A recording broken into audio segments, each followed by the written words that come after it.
तूने बता बनाया ये माहौल, माहौल क्यों क्यों कोस रहा है यार? माहौल खराब है, माहौल खराब है, माहौल खराब है। अच्छा एक बात बताओ मुझे, हुसैन ने यजीद को कबूल नहीं किया, ये बात सच है क्या नहीं है? कबूल करते तो इतना बड़ा मामला ही नहीं होता, नहीं किया, मैं नहीं करूंगा कबूल। कहा पावर है होने दो, तख्त है उसके पास होने दो, ताजे होने दो, फौजे होने दो, सिपाह होने दो, पावर होने दो, हुसैन कबूल कर लो। कहा नहीं करना। गवर्नर मदीना ने कहा भी था हुसैन क्या फैसला है? कहा कान में नहीं मैदान में कहने वाला हूँ, अली का बेटा हूँ। मैं बबांगे दोहल कह रहा हूँ कि मैं यजीद को कबूल नहीं करूंगा। क्या कमी है यजीद में? तवज्जो करना, क्यों कबूल नहीं करेंगे? हुसैन क्या कमी है यजीद में? आप कबूल क्यों नहीं करेंगे? जवाब मिला गुलफामी है, शराबी है। अच्छा मैंने कहा मौला हुसैन और क्या कमी है इसमें? गुलफाम मिला ये शरीयत मुताहरा को पायमाल करता, अमल नहीं करता, उसके फरामीन पे अमल नहीं करता। इसके यहाँ जिना आम है, शराब आम है, झूठ भी बोलता है, ठीक है। और इसके यहाँ बंदरों के खेल होते हैं, खेल तमाशे, बंदर लड़ाए जाते हैं। अच्छा रक्सो सुरूर होता है, नाच और डांस होता है। अच्छा इसलिए हुसैन को यजीद कबूल नहीं। ठंडे दिमाग से सोचना जरा,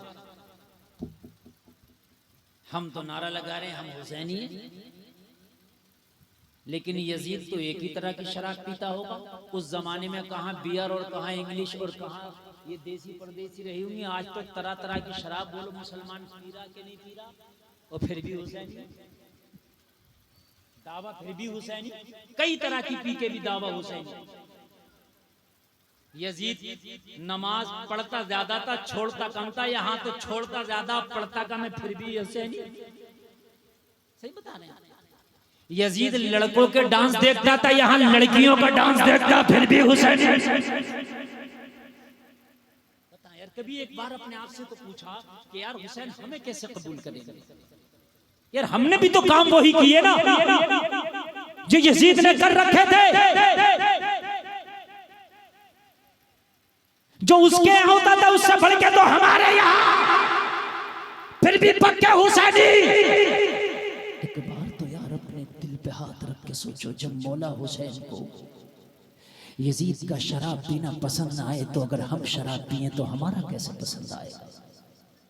सच बता यार, कैसे पसंद आएगा? वो शरीयत पे अमल ना करे, मौला हुसैन को पसंद आए, अगर हम शरीयत पे अमल ना करें तो मुझे बताओ कैसे हमारा पसंद आएगा? जलसे में आने वालों, जो पिया को भाई अख्तर वो सुहाना राग है, जिससे नाखुश हो पिया वो रागनी अच्छी नहीं। खुद कहता रहे मैं हुसैनी हूँ, खुद कहता रहे मैं आका हुसैन का मानने वाला हूँ ना, बल्कि मौला हुसैन भी एक बार कह दे मौला ये हुसैनी है। क्या बात है, वाह वाह वाह, सुभान अल्लाह सुभान अल्लाह। एक बार कहते हैं ये हुसैन, फिर है मजा जिंदगी का। फिर क्या है मजा जिंदगी का? फिर मजा है। सुने आप, मैं शुरू कर रहा हूँ इंशाअल्लाह। मजा जाहिर हुआ है राज, ये धोखा नहीं रहा। क्या बात, मेरे नबी सा कोई अनोखा नहीं रहा। क्या बात, उसके तवाफे खानाए काबा फजूल है, जिसकी नजर में गुंबदे खजरा नहीं रहा। वाह वाह। अच्छा शेर सुने, बहुत अच्छे, जिंदाबाद। करबला का नक्शा जहन में रखें, और हुसैन का एक सिपाही है जिनका नाम है मौला अब्बास जी। वफा का नाम अब्बास है, बड़ा मजबूत सिपाही का नाम अब्बास है। हुसैनी अलम उठाने वाले का नाम, फुरात पर कब्जा करने वाले का नाम, यजीदियों के छक्के छुड़वाने वालों का नाम, 22,000 यजीदियों से ना रुका मशकीरा लेके फुरात पे पहुंचा, उसका नाम अब्बास है। उसका तवाफ़े खाना-ए काबा फजूल है, जिसकी नजर में गुंबदे खजरा नहीं रहा। अब्बास का ये रौब था मैदाने जंग में, जिस पर निगाह डाल दी जिंदा नहीं रहा। अब्बास का ये रौब था मैदाने जंग में, जिस पर निगाह डाल दी जिंदा नहीं रहा।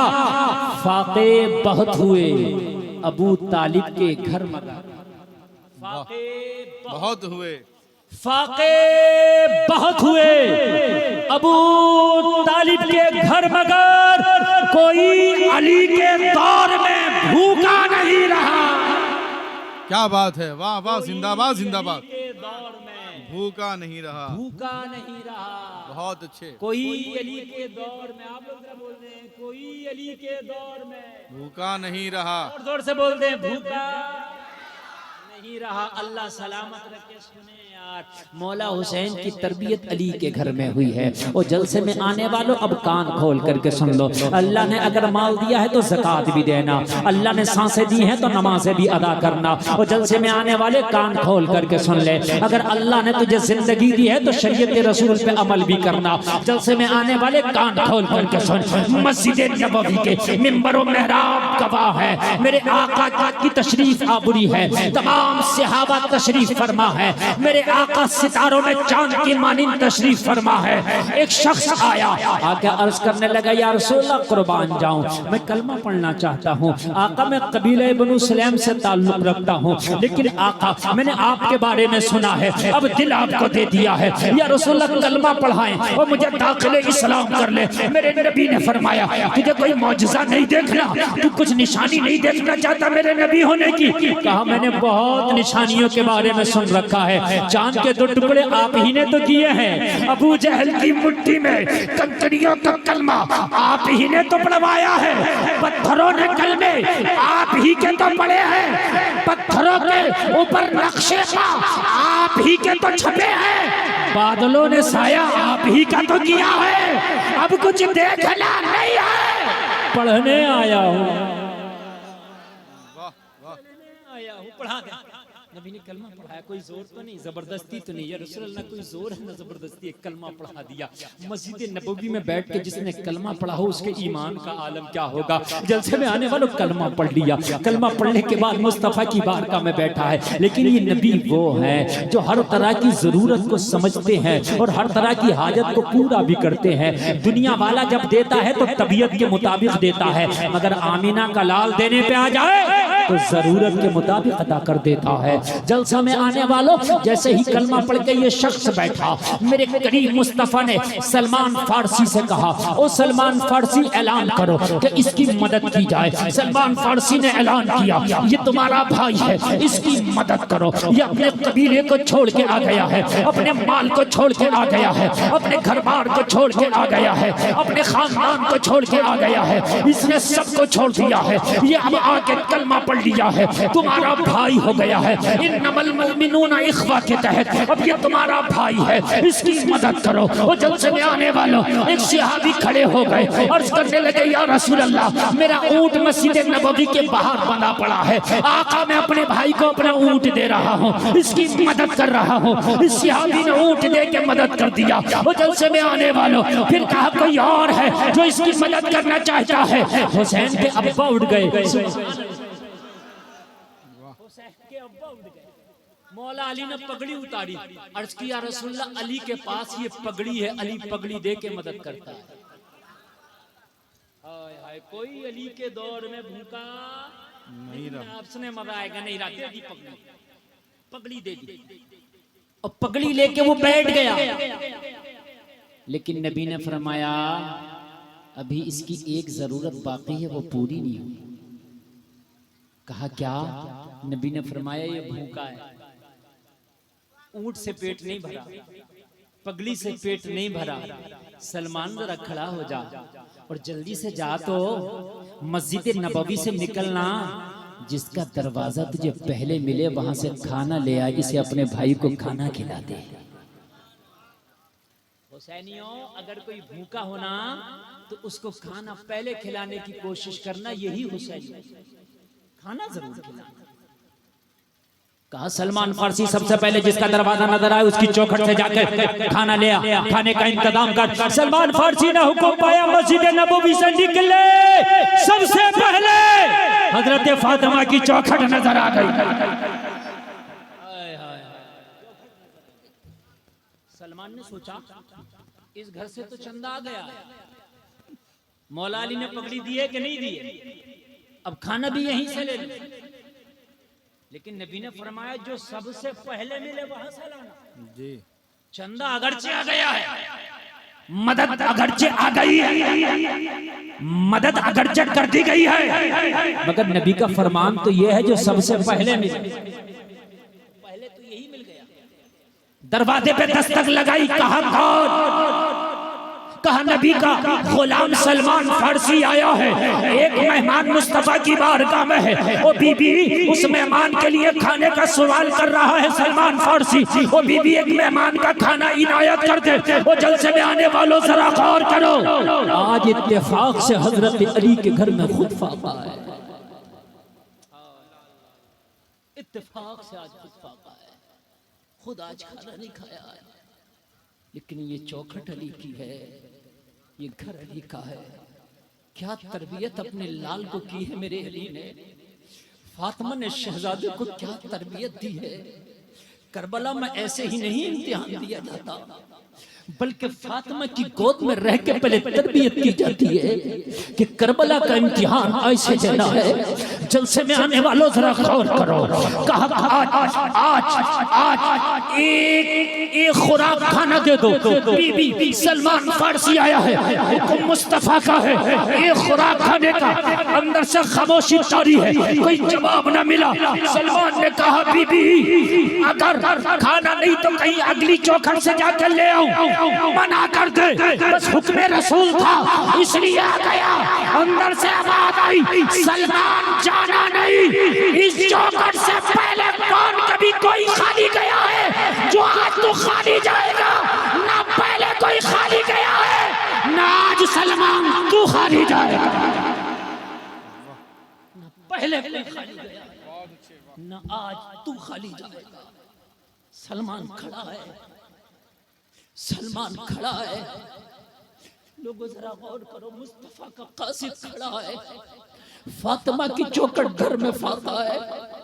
सलमान फारसी ने थोड़ा इंतजार किया ना, थोड़ा इंतजार किया तो घर से बाहर एक कम्बल आया। हजरत फातिमा की एक कनीज है, नाम है बीबी फिजा। सुभान अल्लाह। याद रखना, याद रखना। अल्लाह की कसम, जो मैंने तकरीर की है ना, इस तसलसल में करके जाऊंगा। मेरा वादा है, जब तक जियोगे इस खाकसार की तकरीर को याद रखना। और उठ के चले भी जाओ तो मेरा कुछ नहीं बिगाड़ोगे। मुझे जो बोलना है, जितना बोलना उतना बोल करके जाऊंगा। इन उलमा की जूतियों को अपने सर का ताज बनाकर गुलफाम रजा कादरी बोल रहा है। और लोग गौर करो, हजरत फातिमा की एक कनीज, खास कनीज, क्या नाम है? बीबी फिजा। याद रहेगा ना? बोलो याद रहेगा ना? यार फातिमा की कनीज का भी नाम याद कर लो, खुदा की कसम जन्नत जाने के काम आ जाएगा। इनकी तो कनीजों का नाम भी ना अगर याद कर लो ना तो जन्नत में जाने के काम आ जाए। फिजा कम्बल लेके आई, कहा सलमान ले जा। कहा बीबी कम्बल नहीं मंगाया, कम्बल नहीं मंगाया। मौला अली ने तो पगड़ी दे दी है कपड़े के तौर पर, ऊंट भी किसी ने दे दिया। भूखा है, जिसने कलमा पढ़ा ना भूखा है। बीबी खाना चाहिए, अगर नहीं है ना तो मैं अगली चौखट से ले लूंगा। पता है फिजा ने कहा मखदूमा कायनात का हुक्म है। क्या है? क्या है? जोर से बोले, हुक्म है। और हुक्म सब नहीं कर सकते, ये मुस्तफा की बेटी ही है जो सलमान पर हुक्म कर सकती है। कह दो ना यार, सुभान अल्लाह। हुक्म है, हुक्म है। क्या है? कहा इस कंबल को लो और जाके बाजार में बेच दो। क्या बात। कहा मेरी ताकत में शहजादों का कंबल बेचूं? मैं कहीं और से ले आऊंगा। कहा नहीं, अली की चौखट से कोई खाली हाथ नहीं जाता। आज घर में खाना नहीं है जो सलमान तुझे दे दिया जाए। आज खुद घर में फाका है, लेकिन ये शहजादों का कंबल है। बीबी का हुक्म है कि इसे बेच दो, और कोई ना खरीदे तो गिरवी रख दो, और उससे जो रकम मिले खाना खरीदो और मस्जिद नबवी के भूखे को जाके खिला दो। वाह वाह वाह, सुभान अल्लाह, सुभान अल्लाह। ये तरबियत दी जा रही है घर में मौला हुसैन। दो अपने बच्चों को तरबियत। अगर तेरे घर पे कोई भिखारी आए ना, बच्चे के हाथ से दिलाया करो भीख भी, ताकि उसकी मुट्ठी नरम हो। ताकि बच्चे में सस्ती पैदा ना हो। बीबी फिजा कह रही है हुक्म है। सलमान फारसी ने कहा अगर बीबी का हुक्म ना होता तो मेरी ताकत नहीं कि शहजादों का कम्बल बेचूं, शहजादों का कम्बल नीलाम करूं। अरे मेरी क्या ताकत कि शहजादों का कम्बल नीलाम करके आऊं, लेकिन क्या करूं, हुक्म बीबी का है और बीबी का हुक्म सलमान फारसी टाल नहीं सकता। सलमान फारसी ने कम्बल लिया और कम्बल लेकर के मदीने के बाजारों में निकल गया। जलसे में आने वालों जरा गौर करना, दिल के कानों से सुनना। मदीने के बाजारों में सलमान फारसी सर पे लेके कम्बल घूम रहा है। एक यहूदी की दुकान का दरवाजा खुला मिल गया। सलमान फारसी ने देखा चलो यहीं से काम बना लेते हैं। सलमान फारसी दुकान के करीब आया और दुकान के करीब आने के बाद कम्बल सलमान फारसी ने यहूदी ताजिर के सामने पेश कर दिया और पेश करने के बाद यहूदी ताजिर से सलमान फारसी ने कहा ओ सर मैं ये कम्बल बेचना चाहता हूँ, अगर चाहे तो खरीद ले और खरीदना ना चाहे तो इसे गिरवी रख ले। मुझे इस पर जो रकम चाहिए वो रकम मुझे दे दे। वो जलसे में आने वालों जरा गौर करो, जैसे ही सलमान फारसी ने कम्बल पेश किया यहूदी दुकानदार ने कम्बल को खोला और कम्बल को खोलने के बाद में कहा ऐसी क्या जरूरत पेश आ गई कि कम्बल बेचना पड़ गया। सलमान फारसी की आंख में आंसू है। कहा कम्बल मेरा नहीं है, कम्बल किसी और का है। कम्बल मेरा नहीं, कम्बल किसी और का है। मेरा होता तो बात अलग थी। तो कहा किसी और का क्यों बेचने आ गया। तो सलमान ने पूरा वाकया बताया। एक भूखा आया है मुस्तफा की बारगाह में, खाना लेने भेजा ना तो बेटी का दरवाजा ही पहले पड़ गया। खाना नहीं था, कम्बल ही दे दिया। किसने दोबारा बोल सलमान। महबूबा कायनात हजरत फातिमा का कम्बल है। वही फातिमा जो मोहम्मद अरबी की बेटी है। हाँ हाँ वही जो अली की जोजा है। हाँ हाँ वही जो हसनैन की माँ है। हाँ हाँ वही। कहा है कम्बल को बेचो, जो रकम मिले खाना खरीदो, जाके भूखे को खिलाओ। इतना सुनो यहूदी की चीख निकल गई।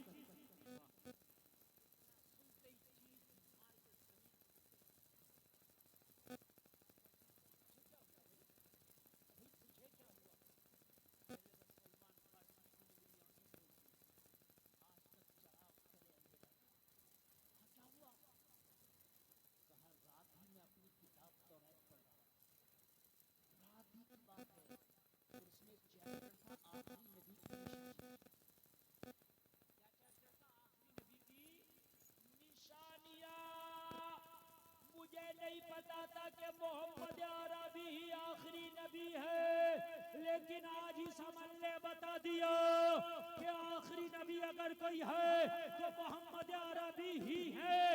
सलमान फारसी ने कहा कैसे। कहा रात में पढ़ रहा था आखिरी नबी की निशानियां, उसने लिखा था आखिरी नबी की निशानी ये है कि उसके घर वाले खुद तो फाके से होंगे मगर भूखों को खाना खिलाते होंगे। नारे तकबीर, नारे रिसालत, जिक्र शहादत कॉन्फ्रेंस, उलमाए अहले सुन्नत हजरत अल्लामा गुलफाम रजा साहिब किबला। नारे तकबीर, नारे रिसालत।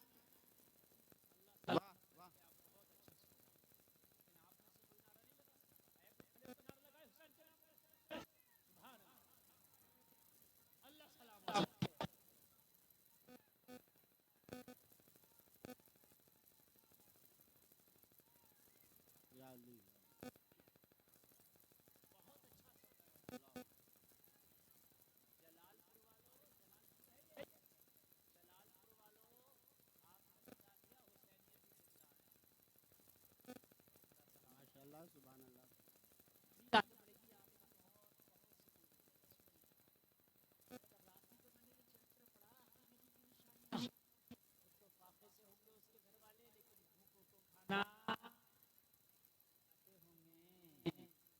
कहने लगा सलमान रुक जा यार, किसकी ताकत जो इस कम्बल को खरीदे। किसी बादशाह के खजाने में इतना माल नहीं जो इस कम्बल को खरीदे। और जितना माल था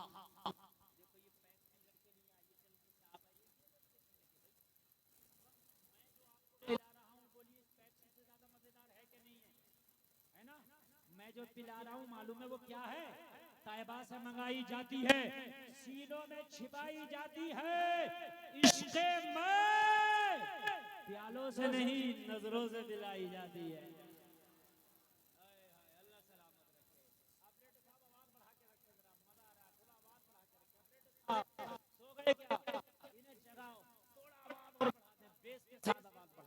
अल्लाह सलामत रखे। मुझे बहुत अच्छा लग रहा। अच्छा मुझे ये पता नहीं था कि रिजवान भाई आपके पड़ोस के लोग इतना अच्छा सुनते हैं। ऐसा लग रहा है कि ये बिहार में जलसा नहीं हो रहा है बल्कि बरेली के किसी महल्ले में जलसा हो रहा है। सुभान अल्लाह सुभान अल्लाह, अल्लाह सलामत रखे। पता है क्या किया यहूदी ने? सारा अपनी दुकान का खाने का पीने का साजो सामान समेटा, एक पोटली में बांधा और बांधने के बाद कहा सलमान सारा साजो सामान उठा और ये कम्बल भी उठा और जाके मखदूमाए कायनात की चौखट पे रख देना। कहना सारा माल आपकी बारगाह में पेश कर दिया है, कबूल फरमाए। जितना चाहे अपने लिए रख ले, जितना चाहे मस्जिद नबवी के भूखों के लिए दे दे। कहा अगर मखदूमाए कायनात ने कबूल ना किया तो कहा एक जुमला कह देना माल आपके लिए भेज दिया है और खुद को मोहम्मद अरबी की बारगाह में ले गया है। मैं जा रहा हूँ मस्जिद रसूल में, मैं जा रहा हूँ मस्जिद नबवी में। माशाल्लाह माशाल्लाह। मान ले जब मखदूमाए कायनात की चौखट पर और मैं जा रहा हूँ मोहम्मद अरबी की चौखट पर। हाय हाय हाय, मुझे जाने दे। इसको कहते हैं अपने ही रंग में रंगदार। हाय हाय आया नबी की बारगाह में, आहा सारा माल कुर्बान है या रसूल अल्लाह। अब तक आंखों को नजर नहीं आ रहा था लेकिन अब नजर आ रहा है जलवाए यार, कलमा पढ़ा दे। ये तरबियत लेके मौला हुसैन उठे हैं करबला के लिए। ऐसे थोड़ी करबला जाया गया, पहले तरबियत हुई है। कुर्बान जाए कुर्बान जाए। इस तरबियत के साथ जब तेरा हुसैन करबला में पहुंचा है, वो करबला जिसके बारे में मेरे आका को पहले ही बता दिया था, वो बेशक बेशक। वो करबला जिसकी मिट्टी जिब्रील ने मेरे आका की बारगाह में पहले ही पेश कर दी थी, वो करबला जिसके बारे में मौला हुसैन को पहले ही बता दिया गया था। जिगर और गुर्दा उसी करबला में जब मौला हुसैन पहुंचे हैं, अपने 72 रुफका के साथ खैमा लगाया। बहन ज़ैनब ने पूछा भाई हुसैन ये कौन सी जगह है? कहा बहन यही तो करबला है।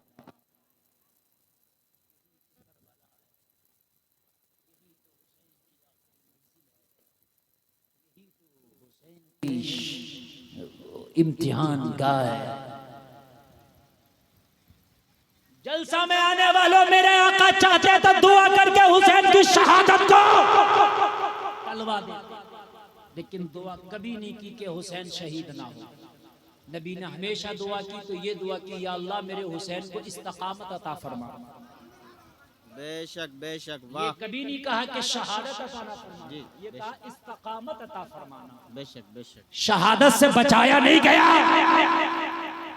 कहते हैं करबला में हुसैन की तलवार रुकी कैसे?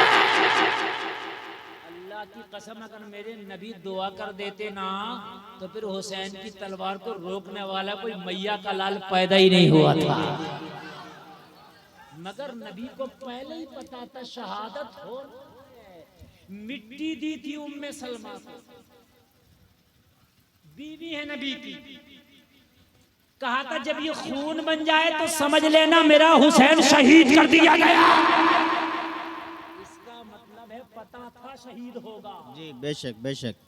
पता था तो शहीद होगा तो तलवार तो रुकना थी। अगर तलवार नहीं रुकती तो शहीद करता को बताएं। आए आए आए आए। अच्छा एक पॉइंट की बात बताऊं, इधर हंसना नहीं, सुने यार जरा। पॉइंट की बात बताऊं आपको, सुनेंगे? अगर दिमाग रखते सुनेंगे। ये बताओ हजरत अब्बास जब खैमे से मशकीजा लेके निकले पानी के लिए तो बाजू आते हुए कटे या जाते हुए?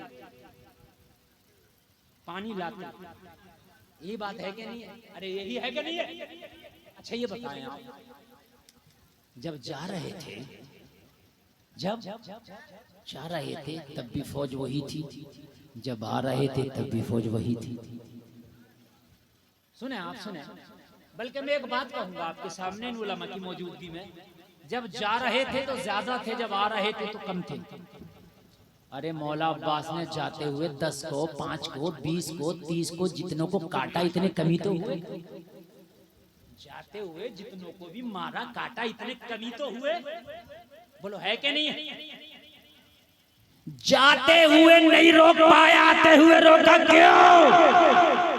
अल्लाह की कसम, ये तो आते हुए भी नहीं रोक सकते थे। अरे जो जाते हुए ना रोक सके वो आते, लेकिन आते हुए हुसैन का सिपाही रुका, इसलिए दुनिया को बताया, दुनिया वालों हुसैन का सिपाही जाते हुए ना रुको। अगर जाते हुए रुक जाता तो जमाना ये ना समझ लेता हुसैन का सिपाही कमजोर निकला। आते हुए इसलिए रुका ताकि ये समझे कि मर्जी मौला यही था, वरना इनकी क्या ताकत अब्बास को रोकते। जो जाते हुए ना रोक सका यार, वो आते हुए क्या रोकेगा? बताएं आप। अच्छा प्यासे को ना रोक सका, आते हुए क्या रोकेगा? अच्छा एक बात और बताएं आप, जलसा में आने वालों, अगर किसी को एक बार कोई पछाड़े लेना तो मनोबल बढ़ता दोबारा फिर। अभी तो इनका सफेद चीड़ के गए थे मौला अब्बास, अब वापसी आना मुश्किल ना था, लेकिन कहा गुलफाम पानी लाना मकसद नहीं था, सफों को चीड़ के फुरात पे कब्जा करके दिखाना था अब्बास को। दुनिया वालों देख लो, हुसैनी मजबूर नहीं है, फुरात पे कब्जा अब्बास का है। किसकी ताकत जो हुसैन की तलवार रुकती? कोई रोकता? कोई नहीं रोक सकता। लेकिन शहादत होना थी, और शहादत के लिए तलवार रुकना थी। और मालूम है पूरी तैयारी थी, पूरी प्लानिंग। मालूम है सुबह को शहादत होने वाली है, मुहर्रम की 10 तारीख आने वाली है। ये जो रात है जिसको आशूर की रात कहते हैं आप, ये रात जब आई मौला हुसैन अपने तमाम रुफाका को अपने खेमे में जमा किए और जमा करके कहा, ओ मेरे रुफाका मैं तुमसे राजी हूँ, मैं तुमसे खुश हूँ, मैदान महशर में वादा करता हूँ नाना से जन्नत दिलाऊंगा। वाह वाह। कहा हुसैन ये बताएं बुलाया क्यों खेमे में? ये बताएं, ये बताएं हुसैन खेमा में क्यों बुलाया? मौला हुसैन ने कहा मैं खुश हूँ, राजी हूँ, यजीदी मेरे खून के प्यासे हैं, सुबह का सूरज निकलेगा, मेरा सर कलम करके अपनी प्यास बुझा लेंगे, तुम अपने यहाँ से चले जाओ और अपने बच्चों के साथ कहीं खुशी खुशी जिंदगी गुजार लेना, मैं तुमसे खुश हूँ। जाओ चले जाओ। सारे हुसैन के रुफाका ने खेमे के अंदर कहा हुसैन हम कदम नहीं हिलाएंगे, गर्दनें कटेंगी लेकिन कदम नहीं हटेंगे। अच्छा मौला हुसैन ने हजरत अब्बास से कहा खेमे का चिराग बुझा दो। खेमे का चिराग बुझा दिया गया। थोड़ी देर के बाद कहा आप चिराग जला दो। खेमे का चिराग फिर जलाया गया। देखा चिराग बुझाता तब भी 72 हैं, दोबारा चिराग जला है तब भी 72 हैं। हाय हाय। मौला हुसैन ने कहा मैंने चिराग इसलिए बुझाया था, हो सकता है नजरों की हया तुम्हारे सामने हो और मेरी नजरों के सामने से जाते हुए तुम्हें हया आती हो, इसलिए ना जा पा रहे हो, मैंने अंधेरा करा दिया ताकि नजर से नजर ना मिले, जाने में तुम्हें परेशानी ना हो, तुम्हें कोई हया का सामना ना करना पड़े, इसलिए मैंने खेमे का चिराग बुझवाया। जवाब दिया मौला हुसैन कयामत तक चिराग बुझते रहेंगे, चिराग जलते रहेंगे, लेकिन कसम खा के कहते हैं हम जान तो दे देंगे लेकिन अपना कदम करबला से नहीं हटाएंगे। जान दे सकते हैं लेकिन कदम नहीं हटा सकते। तवज्जो इधर रखें। शायर इस्लाम अजमत भागलपुरी इधर ही आ रहे हैं। सरपरस्ते इजलास भी तशरीफ ला रहे हैं। अल्लामा साहब की आमद हो रही है माशाअल्लाह। अल्लामा कसीमुल हक साहब क़िबला नारा लगा, नारे तकबीर, नारा लगा। नारे रिसालत, जिक्र शहादत कॉन्फ्रेंस, फैज़ान सरकार सुरगही। आप हज़रात से गुजारिश है करीब आ जाएं, जिस लहजे को सुनने ऐसा सुन रहे हैं कि लग रहा है कि वाकई आपने सुनने का सलीका किसी आलिम से सीख लिया। माशाअल्लाह माशाअल्लाह। 1:30 बजने को है लेकिन आप लोग इधर से उधर कोई नहीं है माशाअल्लाह। अच्छा लग रहा है ना? बहुत अच्छे, बहुत अच्छे। सुन रहे हैं ना? अल्लाह सलामत रखेगा, अल्लाह सलामत रखे, अल्लाह सलामत रखे। बस मुकम्मल मेरी तरफ तवज्जो, तवज्जो इधर उधर नहीं। अब सब जो आना था आ गए, आना था आ गए। अब जिसे सुनना है आपने मेरी बात सुन लेंगे। अब आप सुन लें मेरी बात। कहा हुजूर हजारों चराग जलेंगे, हजारों बुझेंगे लेकिन कदम नहीं हटेगा। गर्दनें तो कटेंगे लेकिन कदम नहीं हटेंगे। ये हुसैनी है, ये हुसैनी है। जब वादा करते हैं ना तो फिर कर लेते हैं। मौला हुसैन इन सब से फारिग होके कहा अल्लाह आपसे राजी हो। इन सब से फारिग होके अपनी बीबी के खेमे में पहुंचे हैं। कौन? शहजादी शहरबानो के खेमे में। कहा शहरबानो मैं तुमसे खुश और राजी हूं। तुम ईरान की शहजादी थी, हो सकता है जो ऐश तुम्हें ईरान में मिला वो ऐश यहां ना मिल सका हो सकता है वो कीमती लिबास, वो कीमती जेवर यहां ना मिल सके हो सकता है वो कीमती खाने यहां ना मिल सके हो। तुम करबला मेरे साथ आई, हुसैन राजी है। शहरबानो तुम अपने बच्चों को लेकर करबला से चली जाओ, मैं तुमसे राजी हूं। तुम अपने बच्चों के साथ मदीने में रह के जिंदगी गुजार लेना, मुझे कोई शिकायत नहीं, मुझे कोई शिकायत नहीं। शहरबानो तुम चली जाओ, रात के अंधेरे का फायदा उठाकर कुछ सिपाही आपके साथ भेज दूंगा। शहरबानो की आंख में आंसू हैं, कहती हैं आका हुसैन।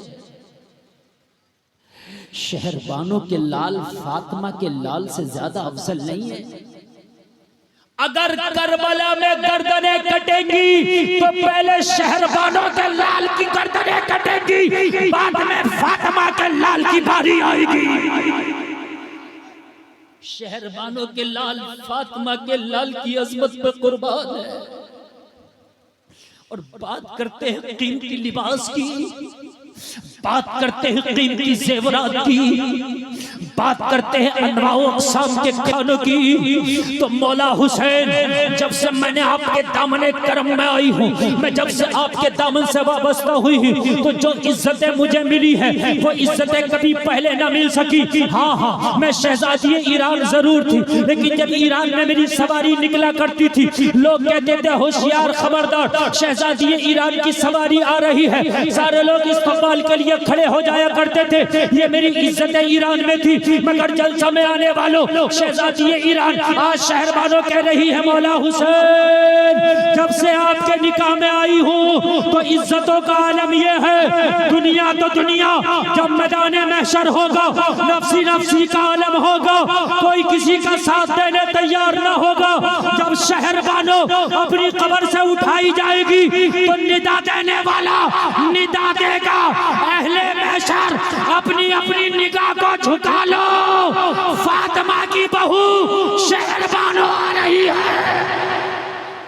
क्या बात है, वाह शहजादी वाह, ईरान वाह, वाह। होना और है, बहुत अच्छे, वाह फातिमा की जिंदाबाद। बहू होना और है। हाय हाय हाय, जो अजमतें आपके दामने करम में आके मिली हैं वो कभी पहले ना मिल सकी थी। और जलसे में आने वालों जरा गौर करो, यही यजीदी है, यही यजीदी है। इन्हें पता था, जलसे में आने वालों इन्हें पता था कि हक पर हुसैन ही है, मगर चंद सिक्कों के खातिर, क्या है, चंद सिक्कों के खातिर। एक मौर्रिख तो यहां तक लिखता है खेमों को आग लगाई, शहादत के बाद क्या किया, खेमों को आग लगाई। और आग लगाने की सबसे बड़ी वजह वो लिखता है सबसे बड़ी वजह खेमों को आग लगाने की ये थी कि आका हुसैन ने यजीदियों से कह दिया था मैं आया नहीं, बुलाया गया हूं। फला तूने खत नहीं लिखा था मुझे बुलाने के लिए, फला तूने खत नहीं लिखा था मुझे बुलाने के लिए, ए फला तूने मुझे खत नहीं लिखा था क्या बुलाने के लिए? फला का खत का मेरे पास नहीं आया था। मौला हुसैन ने एक एक का नाम लेके कहा सबों के खत मेरे पास है जिन्होंने बुलाने के लिए मुझे खुतूत लिखे थे। इन्हें डर हुआ कहीं यजीद को पता न चल जाए कि हम, लाओ खेमों को आग लगाओ ताकि प्रूफ जल जाए, प्रूफ जल जाए। जुल्म की इंतहा, खेमों को आग लगाई।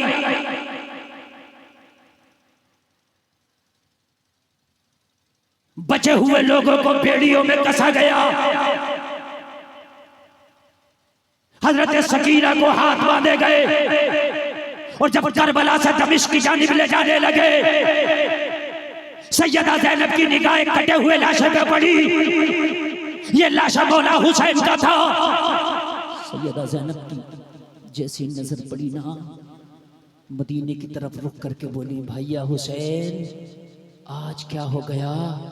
मदीने में थे तो नाना के कांधों पे सवारी करते थे, आज करबला में आए तो लाश कैसी बेगोरो कफन पड़ी है। सब्र खाली करबला में नहीं हुआ, सब्र की दास्तानें यहीं पर रकम नहीं हुई है,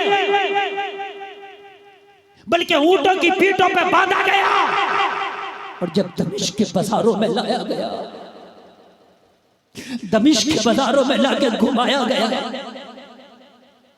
सारे दमिश्क के लोगों को ऐलान करके बुलाया गया, लोगों हुकूमत के बागियों के सर काट के लाए, तमाशा देखो।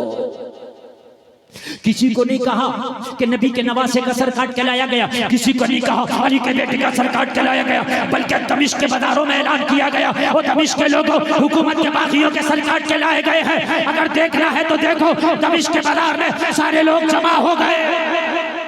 सैयदा ज़ैनब कहती हैं हमने अपनी फटी हुई चादरों से अपने चेहरों को ढांक लिया। हम दमिश्क के बाजारों में खड़े, चांद और सूरज भी जिनके पर्दों की हया करते हैं और जलसे में आने वालों उन्हें दमिश्क के बाजारों में लाया गया। कटे हुए सर नेज़ों पे बुलंद है, दमिश्क के बाजारों में शोर मचाया जा रहा, हम जंग के फाते हैं।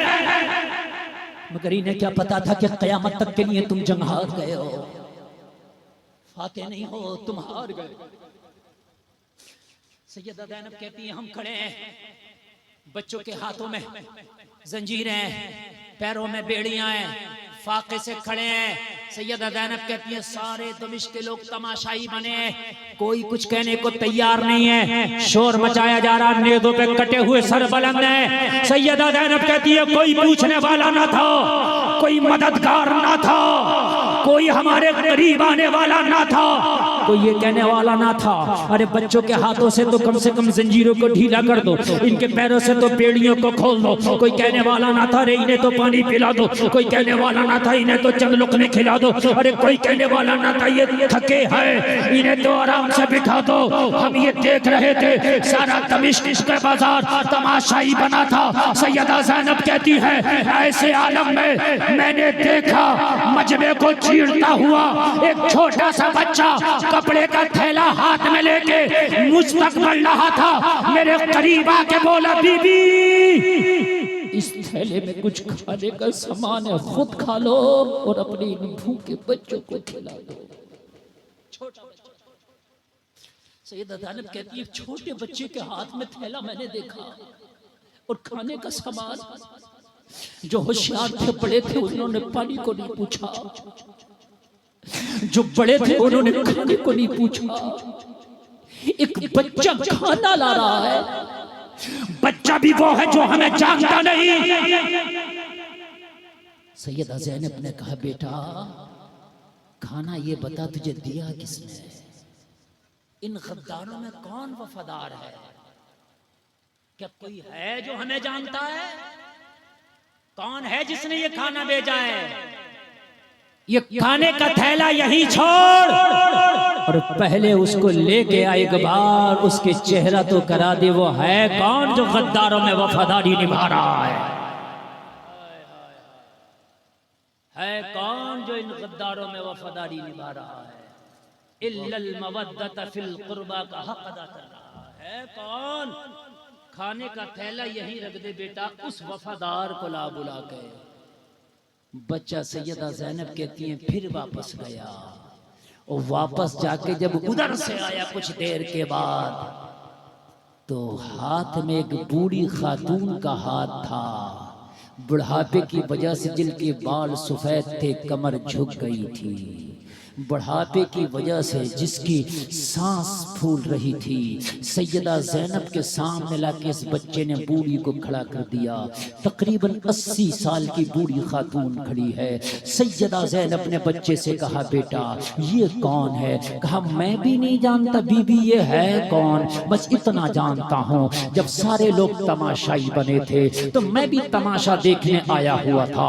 इस बूढ़ी ने मुझे आवाज लगा के बुलाया, बेटा जरा यहाँ तो आ। मैं बूढ़ी हो गई, चलने से कासिर हूँ, सांस फूल जाता है, मेरी निगाह भी कुछ कमजोर है, मैं देख नहीं पाती। मेरे घर में कुछ खाने का सामान पड़ा है। वो जो कैदी आए हुए हैं, जंगी कैदी हैं, जिनके पैरों में बेड़ियां हैं, जिनके हाथों में जंजीरें हैं, जा ये खाना जा करके उन्हें खिला।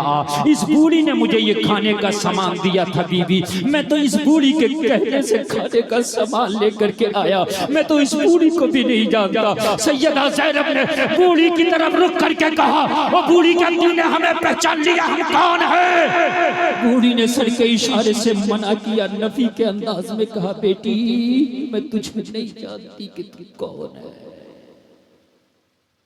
कहा जब तू जानती नहीं पहचानती नहीं तो फिर खाना किस लिए भेजा? जिसने जाना था उन्होंने तो हमारे गले काटे, जिन्होंने खत लिखे थे उन्होंने तो खेमों को आग लगाई है, जिन्होंने हमें पहचाना था उन्होंने तो हमें फाके से रखा, तू तो जानती भी नहीं। जहां पर सब तालियां बजाकर शोर मचा रहे हैं, हमारा मजाक उड़ा रहे हैं, वहां थोड़ा सा तूने भी हमारा मजाक उड़ा लिया होता, फिर तूने खाना क्यों भेजा?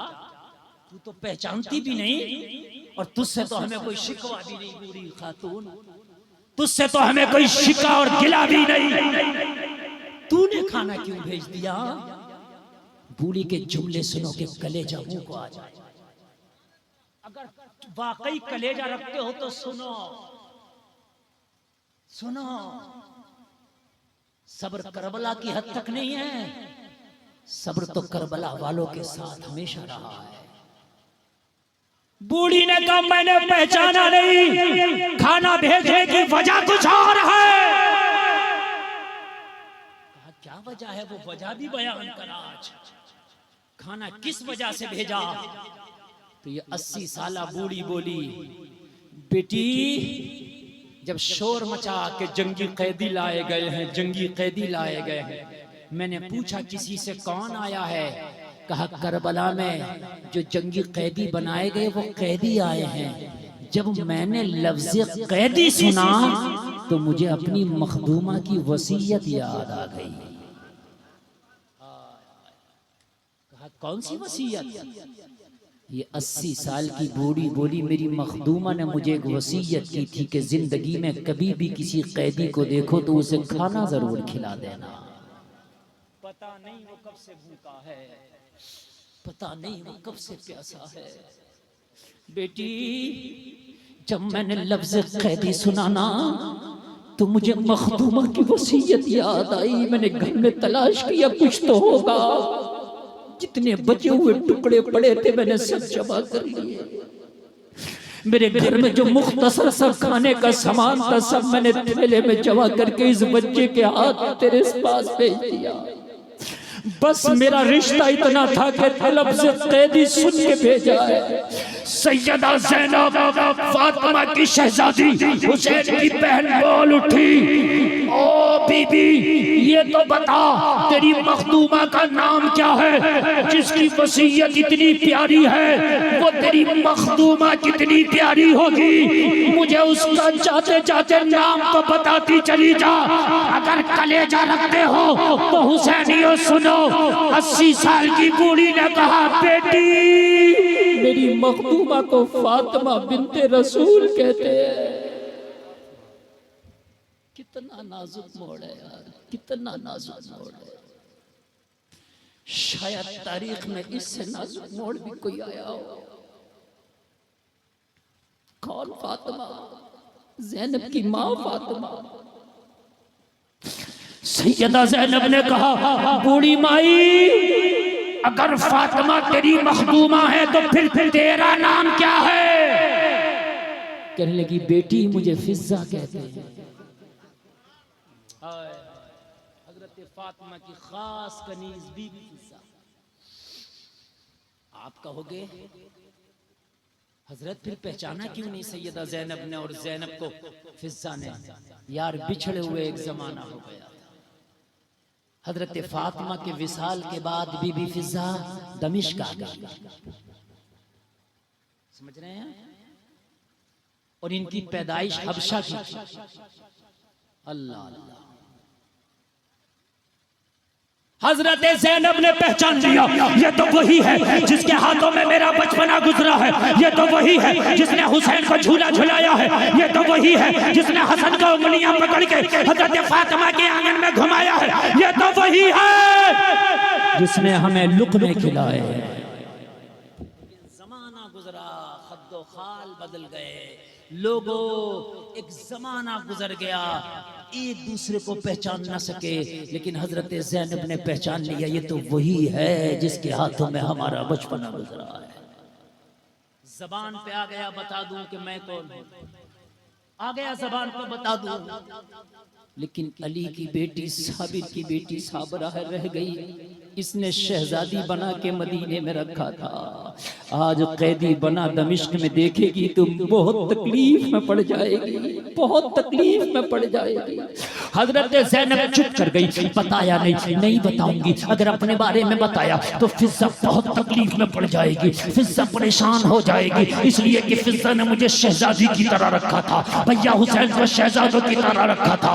अगर माँ की गोद में भैया हुसैन रोने लगे तो फिज़्ज़ा तड़प जाती थी। बड़ा प्यार दिया है इसने, बहुत प्यार दिया है। अगर इन हालों में देखेगी तो ये तड़प जाएगी, बेकरार हो जाएगी। इसलिए बताना नहीं है, सब्र कर गई, खामोश हो गई। और जलसा में आने वालों फिज़्ज़ा जाने लगी। जैसे ही जाने लगी तो हजरत ज़ैनब ने कहा, बूढ़ी माई रुक जा।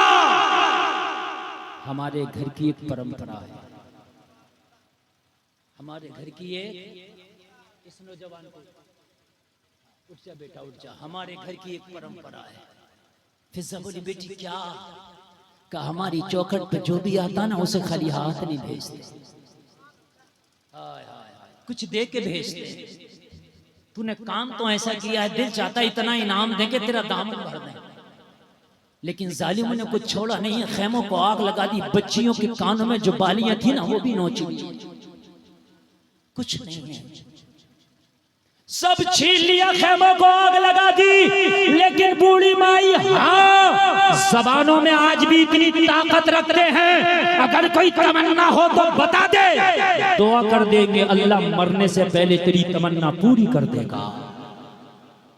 जबानों में आज भी इतनी ताकत। इतना सुना तो फिज़्ज़ा ना ऐसे हो गई जैसे किसी को कोई खोई हुई औलाद एकदम बूढ़ी थी ना, झुका के कमर खड़ी थी, लेकिन एकदम उचक के खड़ी हुई।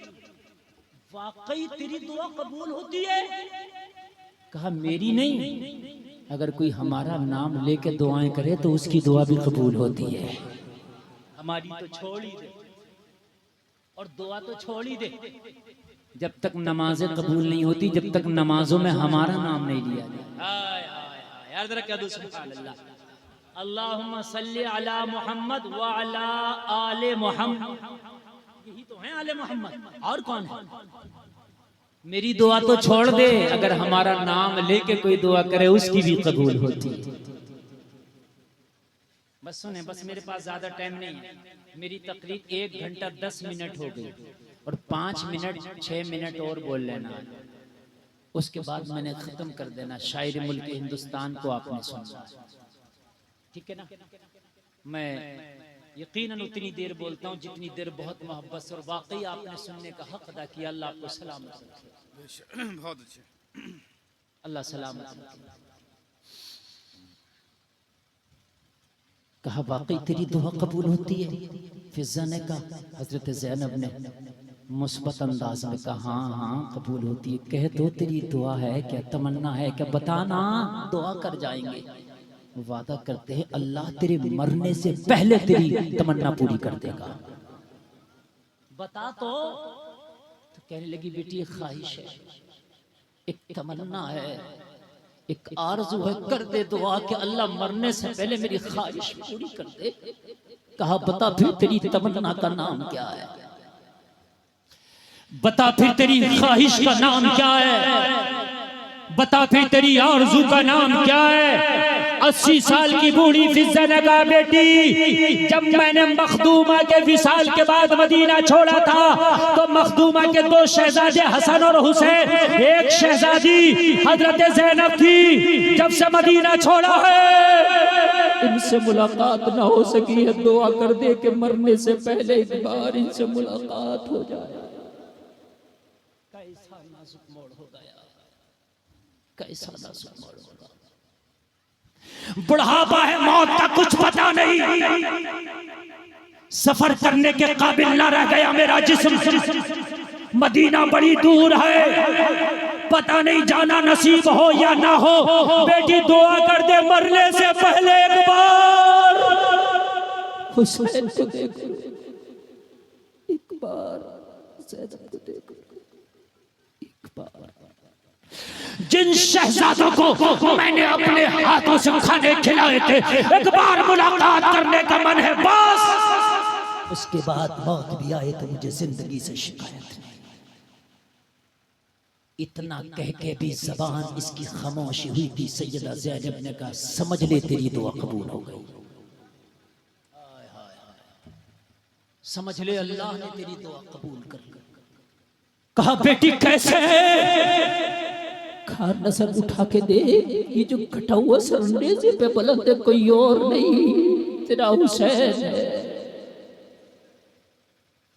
जिसके तूने झूले झूला रखे थे वही हुसैन है, जिसको लोरियां सुना रखी थी वही हुसैन है, जिसको लुक़मे खिलाए थे वही हुसैन है, जिसको उंगली पकड़ के घुमाती थी वही हुसैन है। चीख निकल गई सैयदा फिजा की, ओ जालिमो, जिस गले में नोके नेज़ा चुबो के खड़े हो, कसम खा के कहती हूँ रब के काबा की कसम, मैंने मुस्तफा को बार बार ये गला चूमते देखा था। तुमने बोसा गाहे मुस्तफा काट डाली। एक बार तो सोचा होता कि हम खंजर कहाँ चला रहे हैं। कहने लगी बेटी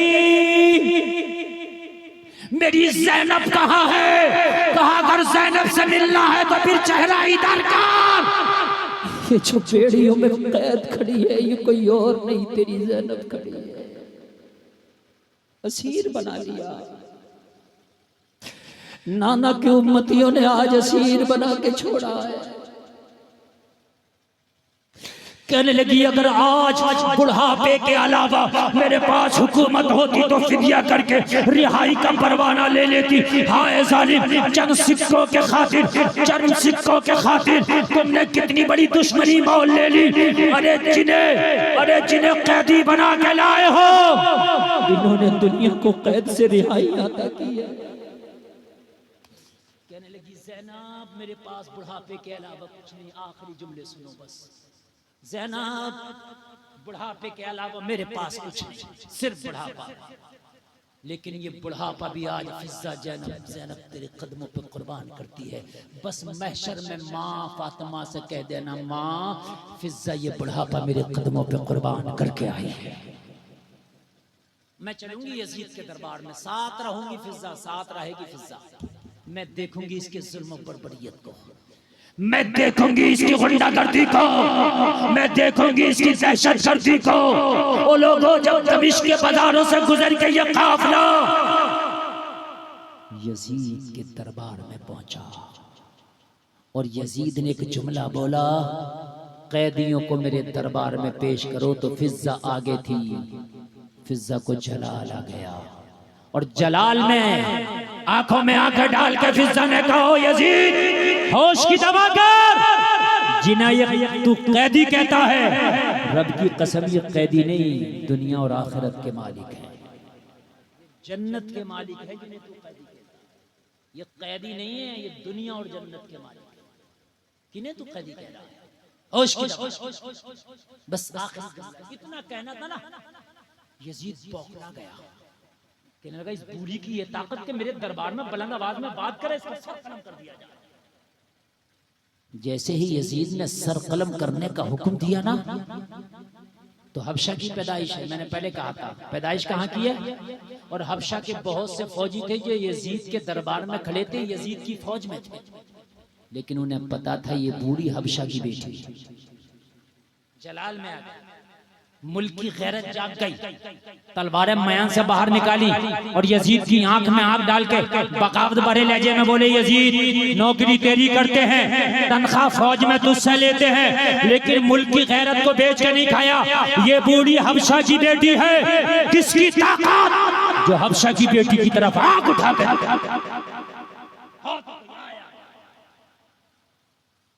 इतना सुना, हजरत ज़ैनब की चीख निकली और मदीने की तरफ रुख किया, हाथ उठा के बोली, नाना मुस्तफ़ा, हबशा की बेटी की इज्जत की बात आई तो सैकड़ों तलवारें हिफाजत के लिए मयाना से बाहर निकल गईं, आज तुम्हारी बेटियों की इज्जतों की हिफाजत के लिए कोई तलवार नहीं। ऐसा बात होगा। और फिर वो खुतबा जो अली की बेटी ने यजीद के दरबार में दिया ना, खुदा की कसम यजीद भी हिल गया, इसका तख्त भी हिल गया। कभी फिर इंशाअल्लाह मौका मिला तो मैं आपको ये तारीख का बाब आगे पढ़ के सुनाऊंगा। मेरे कहने में, आपके सुनने में अगर बशरी तकाज़ों के चलते कोई खता हुई हो, अल्लाह माफ़ करे। एक बार कलमा शरीफ पढ़ें, ला इलाहा इल्लल्लाह मुहम्मदुर रसूलुल्लाह। वो सनान तीर की दावतें, वो अली के लाल की हिम्मतें, कभी बेज़बां का गला दिया, कभी नौजवां का जिगर दिया। वो चमन अपना लुटा गए कि बहार दीन खुदा रहे, ना जमा जो रंग बहार से तो लहू भी अपना मिला दिया। हुमा अलैना इल्लल बलाग।